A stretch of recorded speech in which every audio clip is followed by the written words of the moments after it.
कोई मित्र, कोई सखा, कोई सहायक यह सुझाव दे ही नहीं रहा है कि इस विशालकाय समुद्र को किस तरह पार किया जाए।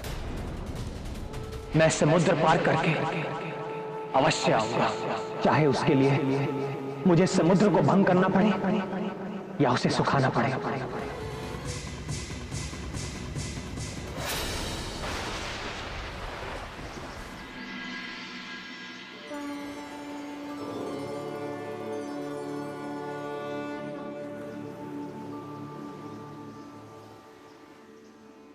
प्रभु, आपका शिवलिंग पूर्ण हुआ। अब इन्हें जल से स्नान कराइए।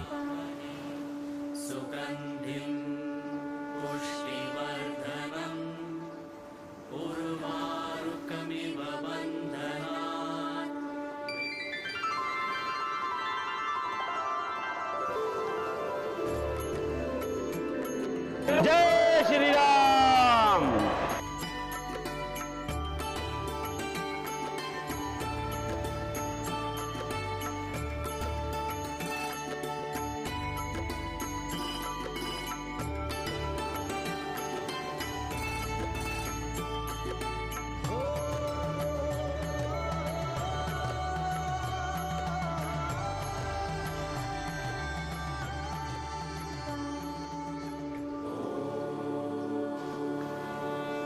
अब गाय के दूध से स्नान कराइए।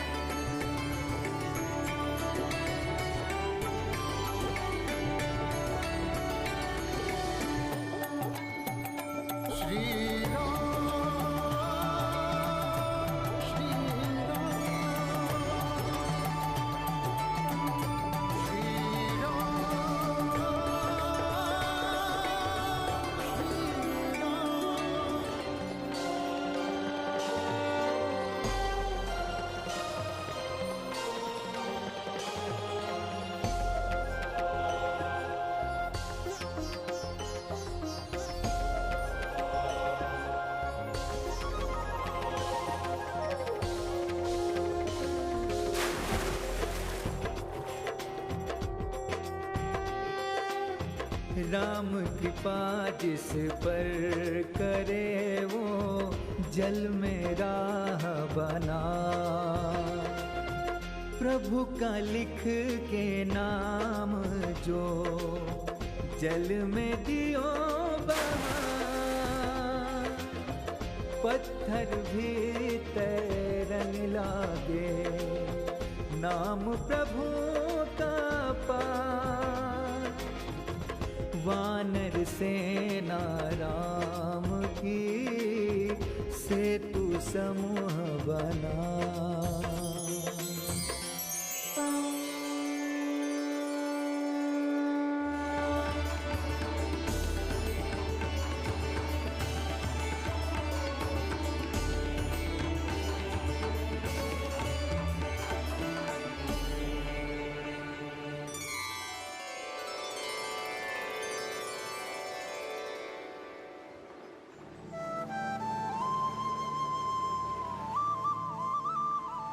प्रभु, आपके आराध्य देव और आपके आशीर्वाद से समुद्र के ऊपर 100 योजन सेतु के निर्माण का कार्य सफलतापूर्वक हो गया।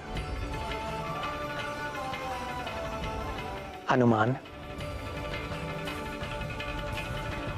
इस सफलता पर आप सब लोग बधाई के पात्र हैं। हे शंकर, मेरे प्रभु, मेरे इष्ट देवता, आपकी असीम अनुकंपा से ही असंभव दिखने वाला कार्य इतनी सहजता से संभव हो गया।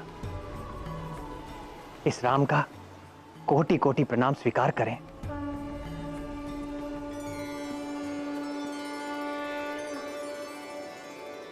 हे भोलेनाथ, मेरी एक और विनती स्वीकार करो। मेरे समस्त अनुयायियों को अपनी भक्ति प्रदान करो, और यदि आपकी भक्ति से विमुख होकर कोई मेरे पास आए तो उसे मेरी सेवा का फल प्राप्त ना हो। हे भोलेनाथ, मेरे प्रभु, आपके तो अनंत नाम हैं, इस राम की ओर से एक नाम स्वीकार कर लीजिए। आज से यहां के लोग आपको श्री रामेश्वर के नाम से जानेंगे। ओम श्री रामेश्वर महादेवाय नमः।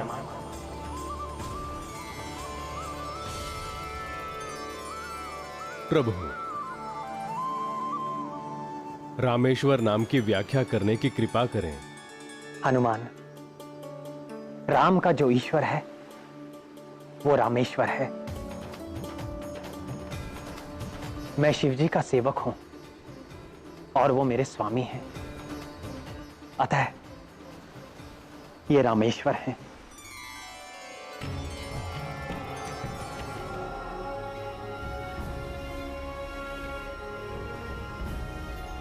जय महादेव।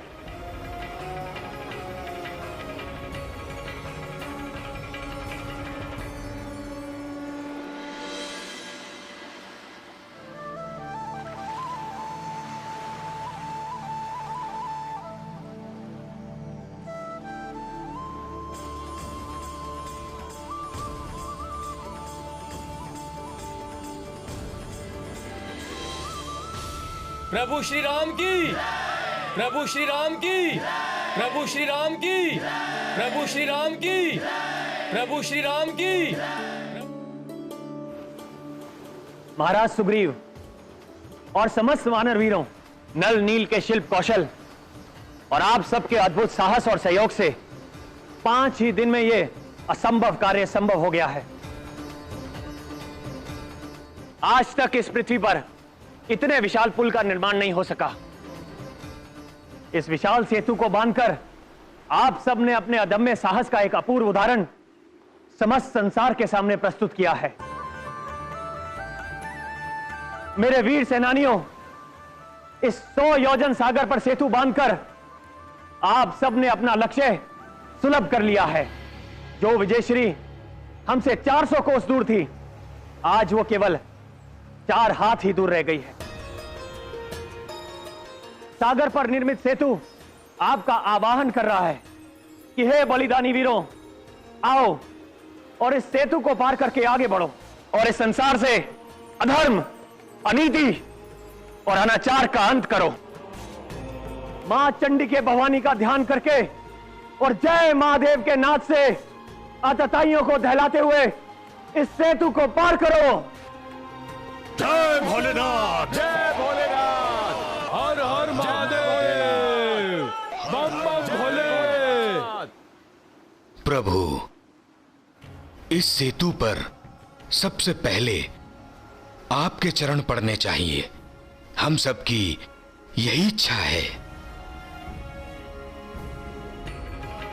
प्रभु श्री राम की, प्रभु श्री राम की, प्रभु श्री राम की, प्रभु श्री राम की, प्रभु श्री राम की।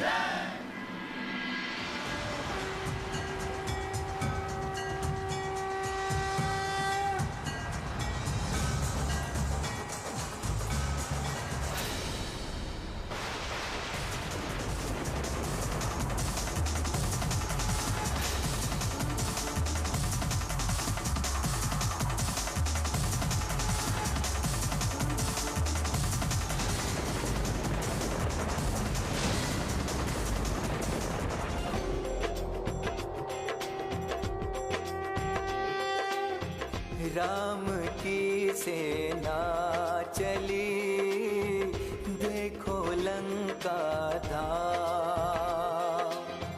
रावण के अभिमान का होगा काम तमाम। सेतु पर प्रथम चरण, सेतु पर प्रथम चरण, देखो धरते राम। राम की सेना चली, देखो लंका धाम।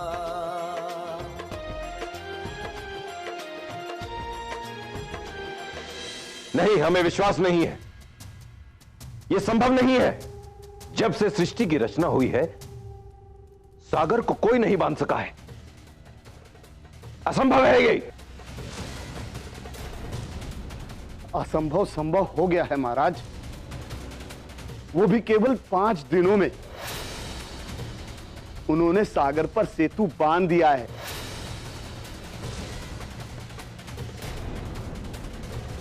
सागर पर सेतु बांध दिया,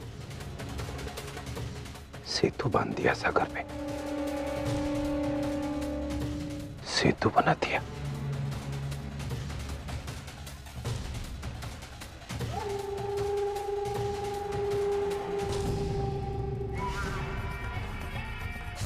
राम लंका पहुंच ही गया।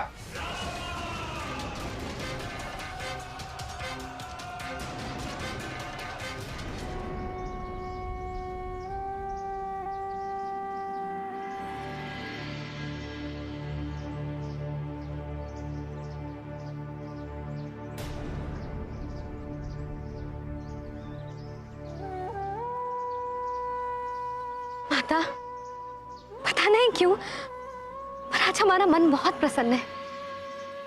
ऐसा लगता है जैसे हमारे बुरे दिन समाप्त होने वाले। तुम्हारा मन सत्य कह रहा है पुत्री, शीघ्र ही ऐसा होगा। समुद्र पर बनाए हुए सेतु पर से प्रभु श्री राम लंका के लिए निकल चुके हैं। क्या?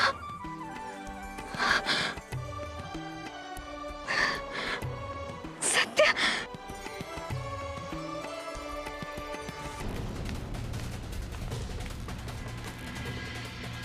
महाराज लंकेश की जय हो। महाराज, राम और उसकी विशाल सेना ने आधा सेतु पार कर लिया है।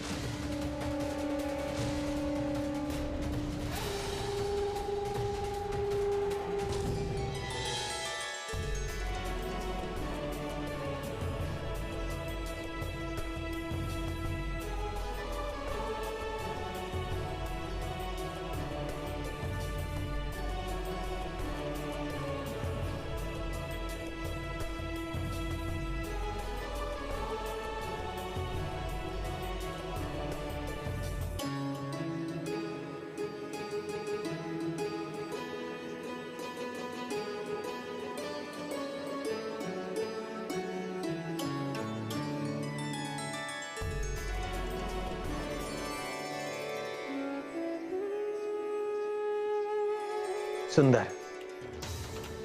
महाराज सुग्रीव, सैनिकों ने बड़ी कुशलता से छावनी की रचना की है। प्रभु, इस छावनी के गठन में महाराज विभीषण ने बड़े ही दूरदर्शितापूर्ण निर्देश दिए हैं। ये उन्हीं की राय है कि सेना को भिन्न भिन्न टुकड़ियों में बांटकर दूर दूर अलग अलग दिशाओं में शिविर बनाए जाएं, कि यदि असावधानी पड़ने पर शत्रु मौका पाकर आक्रमण करे भी तो एक दल दूसरे दल की तत्परता के साथ सहायता कर सके।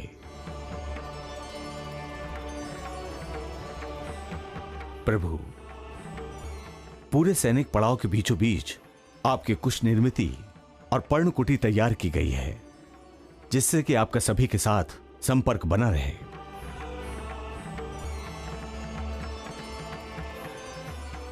एक एक भीति पर लक्ष्मण के कुशल हाथों की छाप दिखाई पड़ रही है। नहीं भैया, इस सब का श्रेय मुझे मत दीजिए, हम सभी का हाथ है इसमें। प्रभु, कृपा करके आप अपने पर्ण कुटीर में चलकर विश्राम कर लीजिए। कितनी ही रातें आपने जाग कर बिताई हैं। आप मुझे विश्राम करने के लिए कह रहे हैं जामवंत जी? सेना नायक का भार मेरे कंधों पर डालकर आप सबने भी तो मेरे कहने पर कितनी रातें बिना पलक झपकाए बिता दी। भैया, आप तो भली भांति जानते हैं कि एक योद्धा को युद्ध भूमि में सोते हुए भी जागते रहना पड़ता है। लक्ष्मण ने एक सच्चे सैनिक के लक्षण कह दिए हैं। सोते सोते जागना और जागरूक होते हुए भी विश्राम कर लेना, यह सैनिक का सच्चा अर्थ है।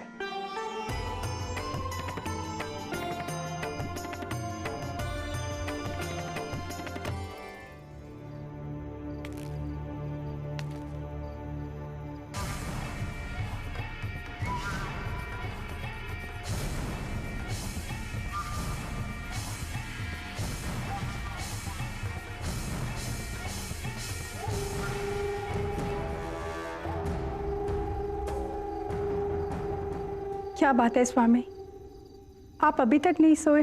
आज तुम्हें इतना शांत देखकर हमारी सारी थकान मिट गई।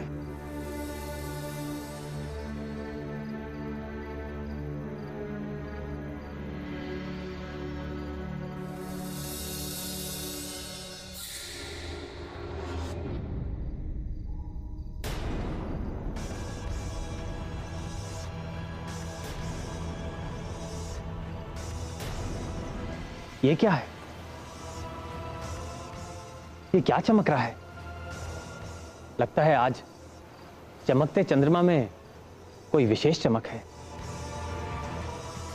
प्रभु, आपके दर्शन की छवि से लगता है चंद्रमा चमक उठा है। परंतु चमकते चंद्रमा के साथ बिना रह रहकर ये बिजली कौन उठती है? ये कैसे संभव है? बिना बादल के बिजली कैसे चमक सकती है, वो भी दक्षिण दिशा से? अवश्य ही इसमें कोई भेद है। आज्ञा हो तो इस भेद का भेदन मैं करूं कृपा सिंधु। विभीषण जी ने मुझे बताया था कि वास्तव में ये चंद्रमा की चमक नहीं है और ना ही ये कुंद बिजली की है। तो फिर ये है क्या? त्रिकुट पर्वत के ऊपर लंकेश का विलास भवन है। उसी के खुले प्रांगण में रावण संगीत व नृत्य की सभा कर आमोद प्रमोद में मग्न है। वहीं पर बैठी रानी मंदोदरी के कानों के कर्ण फूल हिल हिल कर चंद्रमा की चमक का भ्रम उत्पन्न कर रहे हैं तथा महाराज दशानन का मुकुट सिंहासन पर छाए छत्र में से बिजली की आभा का आभास दे रहा है। आश्चर्य! शत्रु अपने दल और बल के साथ इतना विशाल सागर लांघकर यहां पर पहुंच चुका है। किसी भी क्षण हम आक्रमण भी कर सकते हैं। शीश पर मृत्यु के बादल मंडरा रहे हैं, परंतु रावण निर्भयता से निश्चिंत होकर बैठा हुआ है। वीरवर लक्ष्मण, ये जो कुछ भी कर रहा है ये रावण की रणनीति की चतुर चाल है। जामवंत जी, इसमें रणनीति की कौन सी चतुर चाल है? इससे तो यही सिद्ध होता है कि रावण को हमारे यहां तक पहुंचने की सूचना तक नहीं थी। सूचना है। हमारे एक चाल चलने पे उन्हें तुरंत सूचना मिल जाती है। अतः आपके लंका पहुंचने पर वो चिंता रहित होने का प्रदर्शन कर रहा है, जिससे शत्रु के हृदय पर उसकी धाक जम जाए और उधर लंका की प्रजा में युद्ध का आतंक न फैले। उसके आचरण में ऐसी चढ़ाई से कोई अंतर नहीं आता। इस प्रदर्शन का यही अर्थ है। फिर भी उसे एक चेतावनी तो देनी ही चाहिए। शूरवीरों का नियम है कि शत्रु को सावधान करके ही उस पर घात करें। लक्ष्मण जी भैया, मेरा धनुष बाण लेकर आओ। जो आ गया।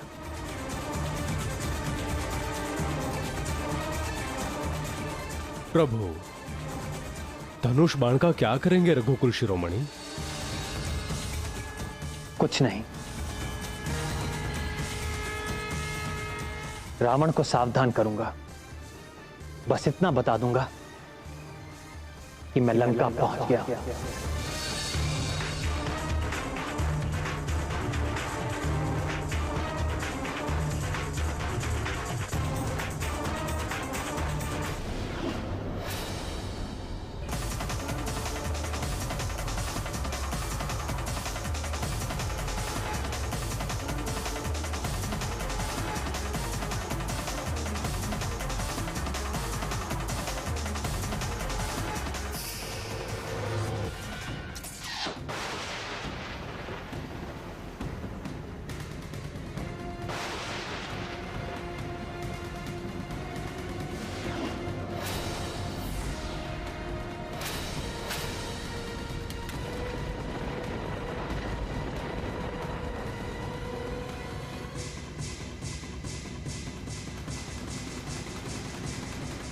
प्रभु, आप धन्य हैं, आप धन्य हैं प्रभु।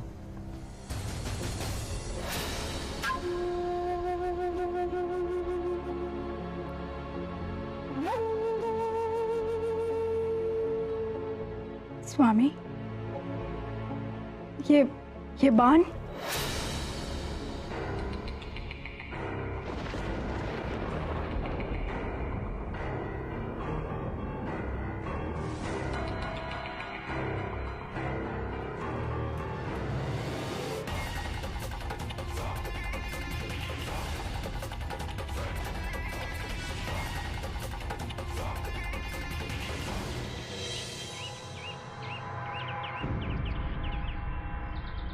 युद्ध अनिवार्य है, इसलिए शासन के सारे कार्य युद्ध नीति के अनुसार ही निर्धारित किए जाएंगे।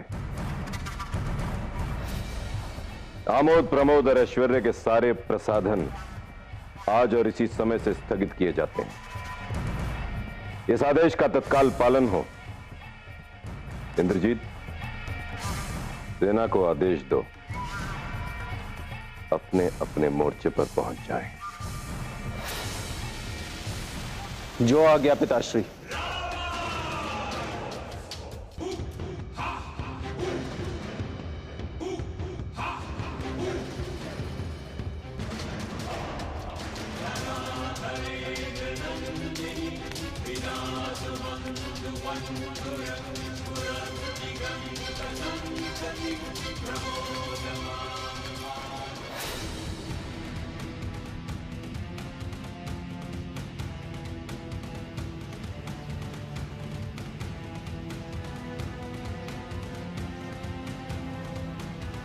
प्रभु श्री राम की, प्रभु श्री राम की, प्रभु श्री राम की, प्रभु श्री राम की, प्रभु श्री राम की, प्रभु श्री राम की, प्रभु श्री राम की, प्रभु श्री राम की, प्रभु श्री राम की, प्रभु श्री राम की, प्रभु श्री राम की, प्रभु श्री राम की, प्रभु श्री राम की। प्रणाम प्रभु। आयुष्मान। प्रभु, सेना की अलग अलग टुकड़ियां अपने अपने निश्चित स्थान पर स्थित हो चुकी हैं। हमारे युद्धपति और सेनापति अपने बताए हुए मोर्चे पर आपकी आज्ञा की प्रतीक्षा कर रहे हैं।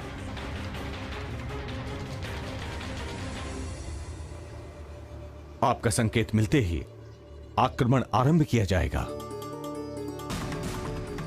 अब आप ये निश्चित करिए प्रभु कि धावा किस ओर से किया जाए। मेरे मन में एक विचार है महाराज सुग्रीव। आक्रमण से पहले हमें रावण को एक अंतिम अवसर देना चाहिए।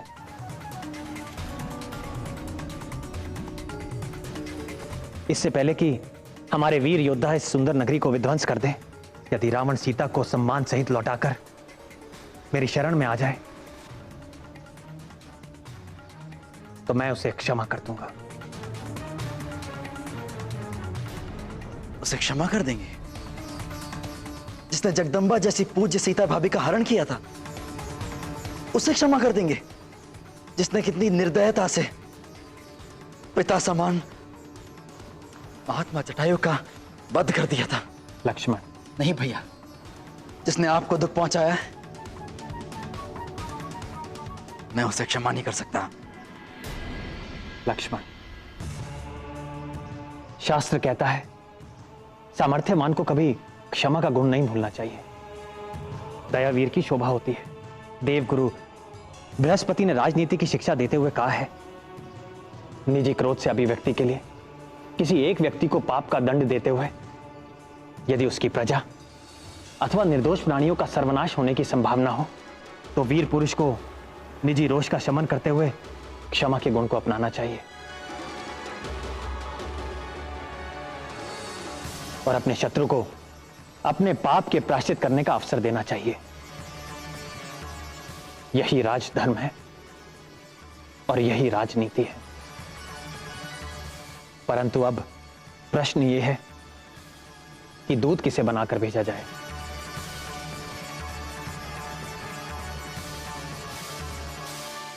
क्योंकि दूत ऐसा होना चाहिए जो परम बुद्धिमान हो, और परम बुद्धिमान के साथ साथ परम वीर भी हो, क्योंकि ऐसा शत्रु छल भी कर सकता है। भैया, यदि ऐसी बात है तो हमें हनुमान जी को ही भेजना चाहिए। नहीं लक्ष्मण, यदि हमने हनुमान को भेजा तो शत्रु समझेगा कि हमारी सेना में केवल एक ही वीर है जिसे हम बार बार भेज रहे हैं।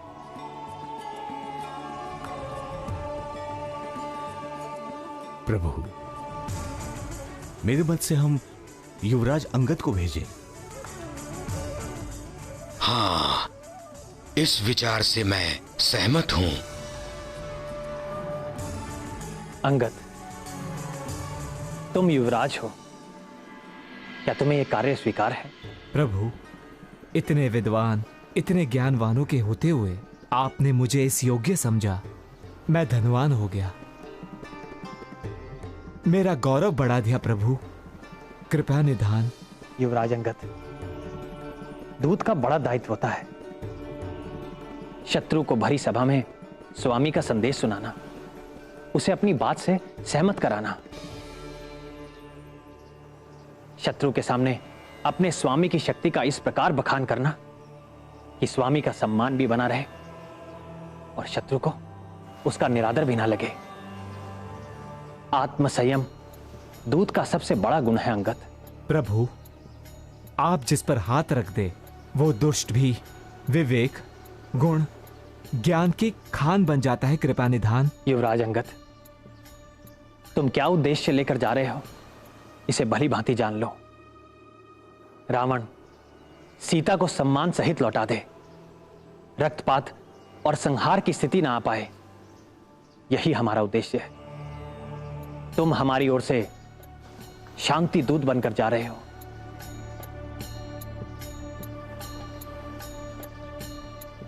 आप मुझे आशीर्वाद दीजिए रघुनाथ जी कि मैं विजय होकर आपके चरणों में लौटूं। युवराज अंगद, दूत का एक और भी कर्तव्य होता है। शत्रु के सामने अपने दल की शक्ति और अपने सेना के बलाबल का इस चतुराई से वर्णन करे कि शत्रु अंदर ही अंदर दहल जाए। जिस विश्वास के साथ आप ये भार मुझे सौंप रहे हैं, मैं उसे निभा सकूं। मुझे आशीर्वाद दीजिए प्रभु। विजय भव। महाराज, मुझे आज्ञा दीजिए। जाओ अंगद, सफल हो लौटो।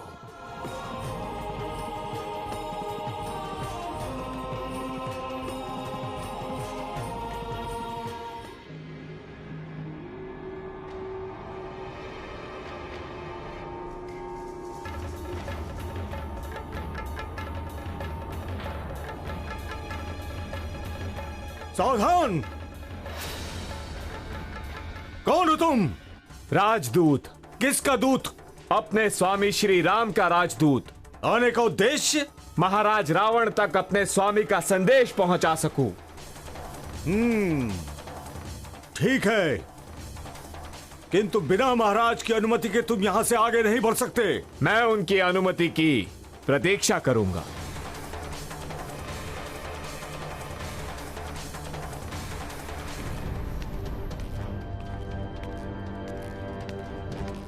लंकेश्वर की जय हो। बोलो। महाराज, शत्रु का एक दूत आया है।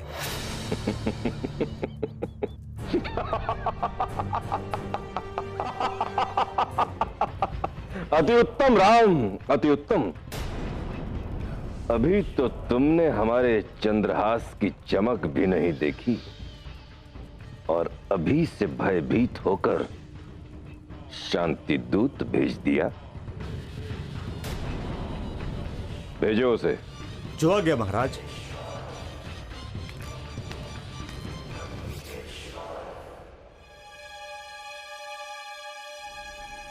वानर, यदि तुम महाराज से मिलना चाहते हो तो अपनी सेना से कहो कि पीछे हट जाएं। उसके पश्चात ही द्वार खोले जाएंगे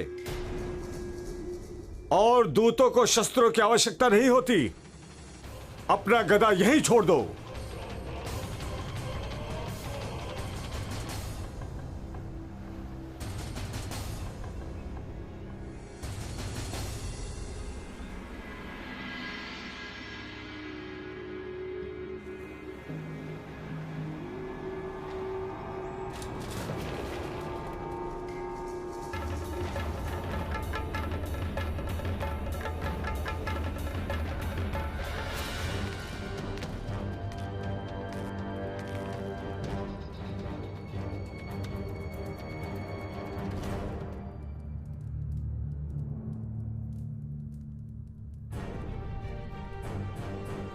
कहो वानर, कौन हो तुम? क्या संदेश लाए हो? महाराज, सभ्य देशों के राज दरबारों का विधान है कि दूसरे राज्य से आए हुए राजदूत का आदर करके उसे आसन दिया जाए और उसके बाद उसका आतिथ्य करके उससे सम्मान सहित पूछा जाए उसके आने का कारण क्या है। मूर्ख! राजदूत उसे कहते हैं जो किसी राजा के द्वारा भेजा गया हो। वन में भटकते हुए एक भिखारी के भेजे गए वानर को राजदूत नहीं कहते। आप राजा की बात कर रहे हैं लंकेश? मैं जिनका राजदूत हूं वो तो राजाओं के भी राजा है। वो इस भूमिखंड के ही स्वामी नहीं, वर्ण तीनों लोकों के स्वामी है। राज राजेश्वर है वो। मैं उन्हीं त्रिलोकेश्वर श्री राम का राजदूत हूं। कौन है वो? हरि है? ब्रह्मा है? वो है कौन? तुम्हारे उस राम की वास्तविकता केवल इतनी है कि वो एक वनवासी है, वन में भटक रहा भिखारी है जिसे उसके राज्य से निकाल दिया गया है। कहो, उस भिखारी ने हमारे लिए क्या संदेश भेजा है? महाराज रावण, आपने मेरे स्वामी राज राजेश्वर श्री राम का अपमान किया है। नियम अनुसार तो मुझे इस सभा से अभी इसी वक्त चले जाना चाहिए, परंतु मैं जो संदेश लाया हूं वो अत्यंत ही महत्वपूर्ण है, जिस पर लंका निवासियों तथा संपूर्ण राक्षस जाति का जीवन और मरण निर्भर है।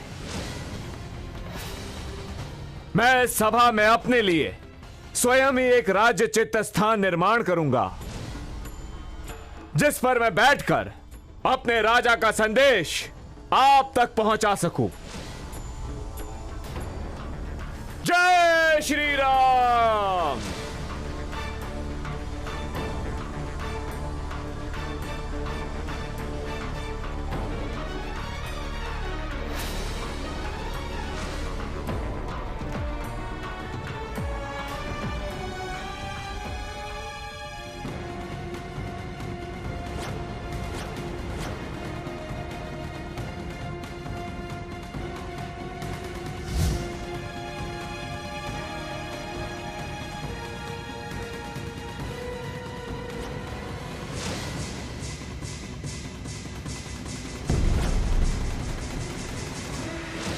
हे दशग्रीव, अब मेरे आने का कारण सुनो। मैं आपके हित और भलाई के लिए श्री रघुवीर का दूत बनकर आया हूं। महाराज, मेरे पिता आपके मित्र थे, इसलिए मैं आपको भली सम्मति देने आया हूं। आपका उत्तम कुल है, आप पुलिस ऋषि के पुत्र हैं। आपने शिव और ब्रह्मा की पूजा करके उनसे कई वरदान पाए हैं। उसी शक्ति के कारण आपने समस्त लोकपालों को भी जीत लिया है, परंतु फिर आपने उस संगदोष कुमति के कारण उन शक्तियों का दुरुपयोग करके ऋषि, देवता, गंधर्व, नाग, यक्ष और राजाओं का बड़ा अपराध किया है। उसी राजमत से अंधे होकर आप जगत जननी सीता मैया को हर लाए हैं।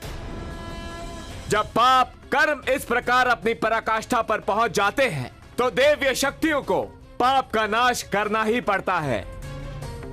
मैं आपके हित के लिए आपको यही परामर्श देने आया हूं कि यही एक ऐसा क्षण है, यदि आप चाहे तो श्री राम के चरणों में जाकर उनसे क्षमा मांग ले।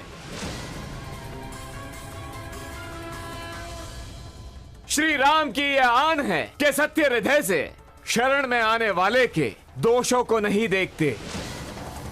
जिसने शरण में आकर पुकारा कि प्रभु मेरी रक्षा कीजिए, वो उन्हें अभय प्रदान करते हैं।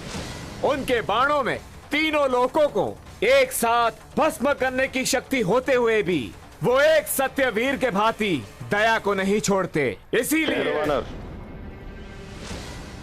क्या कहा तुमने? तुम्हारे पिता से हमारी मित्रता थी? कौन हो तुम? अपने कुल का परिचय दो। महाराज, मैं देवराजेंद्र का पुत्र महाराज बाली का मैं पुत्र हूं। मेरा नाम अंगद है। तुम वानर राज बाली के पुत्र हो? उनसे तो हमारी मित्रता की संधि थी। तुम हमारे मित्र के पुत्र हो, हमारे पुत्र समान हो। तुम्हें देखकर हमें अत्यंत दुख होता है। ऐसे महाबली के पुत्र होकर तुम एक तुच्छ नर के पीछे हाथ जोड़े फिर रहे हो और उसमें गर्व महसूस करते हो। जो तुम्हारे पिता का हत्यारा है उसके दूत बनकर प्रसन्न हो रहे हो। अंगद, तुमने अपने कुल को लज्जित किया है। हो सकता है पिताश्री, बाली के वध के उपरांत सुग्रीव के डर से किसी ने अंगद का साथ न दिया और ये निस्सहाय होकर अपने काका और पितृहंता की सेवाकारी करने के लिए विवश हो गया। यदि ऐसी बात है तो तुम अपने आप को असहाय और अकेला मत समझो अंगद।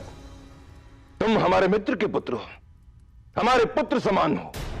हम तुम्हारे साथ हैं। तुम्हारे पिता की गद्दी पर केवल तुम्हारा अधिकार है और हम तुम्हें वचन देते हैं कि हम राम को मृत्यु देकर तुम्हारा राज सिंहासन तुम्हें वापस दिलाएंगे।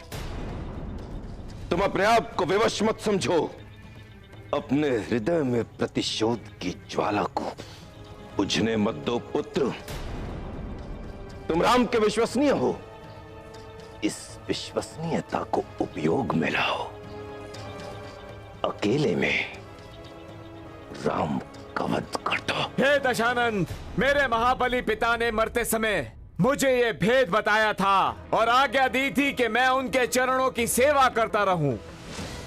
इसलिए आपको मुझ पर दया करके मेरी सहायता करने की आवश्यकता नहीं है। आप अपने आप पर दया कीजिए। बस बात हो चुका तेरा प्रलाप।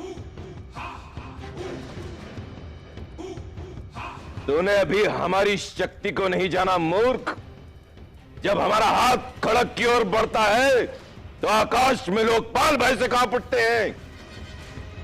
एक योद्धा का नाम बता अपनी सेना में जिससे लड़ने में हमें आनंद आए, हमारी शोभा बढ़े। आपने सत्य कहा। हमारी सेना में ऐसा कोई नहीं जो आपसे लड़ने में शोभा पाए। नीति कहती है कि प्रीति और बैर बराबर वालों से ही करना उचित है। आप जैसा पापी, कामी, स्त्री लोभी जो पराई स्त्री को चुराता फिरे, ऐसे नीच से युद्ध करने से किसकी शोभा बढ़ेगी? सावधान अंगद, ये मत सोचना कि तुम दूत बनकर आए हो तो हमारे सामने कुछ भी कहोगे और हमारे हाथों बचे रहोगे। दूत की भी कुछ मर्यादाएं होती हैं। यदि रावण के सामने अपनी सीमा पार की तो यही तेरा अंतिम प्रलाप होगा। अब आगे, यदि तुझे रावण की सहायता नहीं चाहिए तो ना सही, कम से कम रावण के क्रोध से तो डर। रावण रावण रावण, कितनी बार इस नाम को दोहराएंगे महाराज? मैं ये जानना चाहता हूं कि जगत में ऐसे कितने रावण हैं। एक रावण तो मैंने भी सुना है जो महाराज बाली को जीतने बाताल में गया था, लेकिन उससे बच्चों ने गुसल बांध में बांधकर बहुत पीटा था। तब बाली ने ही उस पर दया करके छुड़वा दिया था। और एक रावण के विषय में मैंने सुना है कि सहस्त्रबाहु ने एक जंतु के भांति उसे कीड़ा समझकर पकड़ लिया था। तब पलिस्त मुनि ने ही उसे छुड़ाया था। एक और रावण की बात कहने में संकोच लगता है, क्योंकि कहते हैं कि मेरे पिताश्री उसे अपनी काख में दबाकर पूजा करते थे। ऐसे ऐसे वीरों में आप कौन से वीर हैं महाराज? मूर्ख, हम वही बलवान रावण हैं जिसकी भुजाओं की शक्ति को कैलाश पर्वत जानता है। हम वही रावण हैं जिसकी शूरवीरता को स्वयं उमापति महादेव जी ने स्वीकारा है। हम वही रावण हैं जिसने अपने पुष्प रूपी शीश चढ़ा चढ़ाकर पूजा की। हम वही बलवान रावण हैं जिसके चलने से पृथ्वी इस तरह कांपती है जैसे नाव में कोई हाथी सवार हो गया हो। ऐसे जगत प्रसिद्ध रावण के सामने तो उस तुच्छ मनुष्य राम की बात करता है। क्या किया है उसने? वानरों की सहायता से समुद्र पर सेतु बांध दिया, यही ना? यही उसकी प्रभुता है। समुद्र को तो पक्षी भी लांग लेते हैं, पर ऐसा करके वो सभी शूरवीर नहीं बन जाते। यदि तेरा राम ऐसा ही योद्धा है तो दूत क्यों भेजता है संधि के लिए? क्या उसे शांति दूत भेजते हुए शत्रु के पास लज्जा नहीं आई? महाराज, लज्जा तो केवल आप ही का गुण है। हे लंकेश, यदि आपको अपने योद्धाओं की शक्तियों पर बड़ा मान है तो मैं श्री राम की ओर से आपके समस्त योद्धाओं को चुनौती देता हूं। मैं अपने पैर आपके इस दरबार में जमा देता हूं। यदि आपका कोई योद्धा इस पैर को धरती से उठा सके तो मैं अपने स्वामी की ओर से यह वचन देता हूं कि वो अपनी हार मानकर लंका छोड़कर वापस चले जाएंगे।